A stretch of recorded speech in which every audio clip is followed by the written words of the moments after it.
హైదరాబాద్ లో రోజుకు పెరుగుతున్న ట్రాఫిక్ సమస్యతో నగరవాసులు తీవ్ర ఇబ్బందులు ఎదుర్కొంటున్నారు. నిత్యం రద్దీగా ఉండే ప్రాంతాల్లో యూసుఫ్గూడ, కృష్ణానగర్, ఇందిరానగర్ ప్రాంతాల్లో ట్రాఫిక్ సమస్యతో వాహనదారులు తీవ్ర ఇబ్బందులు ఎదుర్కొంటున్నారు. ఈ మార్గం గుండా ప్రయాణించే వాహనదారులంతా తీవ్ర అవస్థలు పడుతున్నారు. దీనిపై మరింత సమాచారం మా ప్రతినిధి ప్రియాంక అందిస్తారు. హైదరాబాద్ లో రోజుకి ట్రాఫిక్ సమస్యలు పెరుగుతూనే ఉన్నాయి. ఎక్కడ చూసినా సరే ముఖ్యంగా ఐటీ కారిడార్ వైపు వెళ్లే వాళ్ళైతే ప్రత్యేకంగా చెప్పనక్కర్లేదు. ఉదయం సాయంత్రం వేళల్లో రద్దీ ఎక్కువగా కొనసాగుతూ ఉంటుంది. ఏదైనా అవసరమైన సిచ్యువేషన్స్లో కూడా బయటికి వెళ్ళి తిరిగి రావాలంటే కూడా దాదాపుగా ట్రాఫిక్లోనే 15 నుంచి అరగంట వరకు కూడా పడుతుంది. అంటే 15 నుంచి 30 నిమిషాల వరకు కూడా ట్రాఫిక్లోనే సమయం వృధా అవుతుందని కూడా వాహనదారులు అయితే ఆందోళన వ్యక్తం చేసుకున్నారు. అంటే నార్మల్గా వీకెండ్స్లో తప్ప మిగతా సమయాల్లో అయితే ఇక ప్రత్యేకంగా చెప్పనక్కర్లేదు.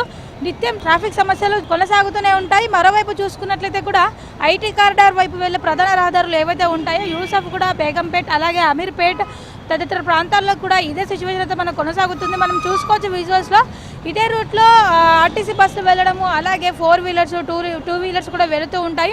జాబ్స్కి వెళ్ళేవారు ఉంటారు, అలాగే ఇతర పనుల కోసం వెళ్ళేవారు ఉంటారు. వాళ్ళంతా కూడా కొండాపూర్, గచ్చిబౌలి, మాదాపూర్ సైడ్ వెళ్ళాలంటే కూడా ఈ రూట్ నుంచే వెళ్లాల్సి ఉంటుంది, యూసఫ్గూడ, కృష్ణానగర్ మీదుగా.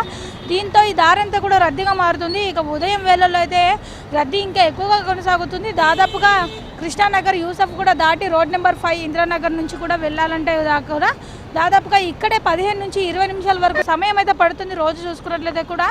మరోవైపు చూసుకున్నట్లయితే కూడా సొంత వాహనాలు పెరిగిపోవడము, అదేవిధంగా ఇటు యుద్ధం కారణంగా కూడా ఇటు పెట్రోల్ ధరలు పెరిగిపోతాయి, పెట్రోల్ నిల్వ ఉండదు అనే నేపథ్యంలో కూడా చాలామంది పెట్రోల్ బంకులు క్యూ కడుతున్నారు. ఈ నేపథ్యంలో కూడా పక్కనే ఉన్న అంటే కృష్ణానగర్, యూసఫ్గూడలో ఉన్న పెట్రోల్ బంక్ దగ్గర కూడా చాలామంది వాహనదారులు వచ్చి ముందుగానే పెట్రోల్ కోసం వచ్చి క్యూలు కట్టడంతో కూడా ఈ ట్రాఫిక్ ఇంకా పెరిగిపోయింది. గంటల కొద్దీ కూడా ఈ క్యూ లైన్లో నిల్చుంటున్నారు వాహనదారులు. దీంతో ఇక్కడ ట్రాఫిక్ సమస్య ఇంకా తీవ్రమైందని కూడా చెప్పొచ్చు. మొత్తానికి చూసుకున్నట్లయితే కూడా అంటే వీకెండ్స్లో తప్ప మిగతా సమయాల్లో అయితే ఇక్కడ ట్రాఫిక్ సమస్య తీవ్రంగా కొనసాగుతూనే ఉంది. మరోవైపు చూసుకున్నట్లయితే కూడా అంటే ఈ రోడ్డు దాటే సమయంలో ఇటు పాదచారులు కావచ్చు, ఈ రోడ్డు దాటే సమయంలో కూడా ప్రమాదాలు అయితే జరుగుతూనే ఉన్నాయి. గతంలో కూడా ఇటువంటి ప్రమాదాలు ఎన్నో జరిగాయి, రోడ్డు ప్రమాదాలు.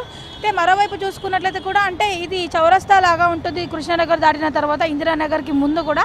సో ఇక్కడ నుంచి వెళ్ళాలంటే కూడా అటువైపు నుంచి వచ్చే వాహనాలు కావచ్చు, ఇటువైపు నుంచి వచ్చే వాహనాలు అన్నీ కూడా ఒకటినొకటి ఢీకొనే ప్రమాదం ఉంటుంది. కాబట్టి ఎప్పటికప్పుడు ఇక్కడ ట్రాఫిక్ పోలీసులు ఉంచి ఆ ట్రాఫిక్ చిక్కులు క్లియర్ చేసే విధంగా చేస్తున్నప్పటికీ కూడా ట్రాఫిక్ అయితే కొనసాగుతూనే ఉంది.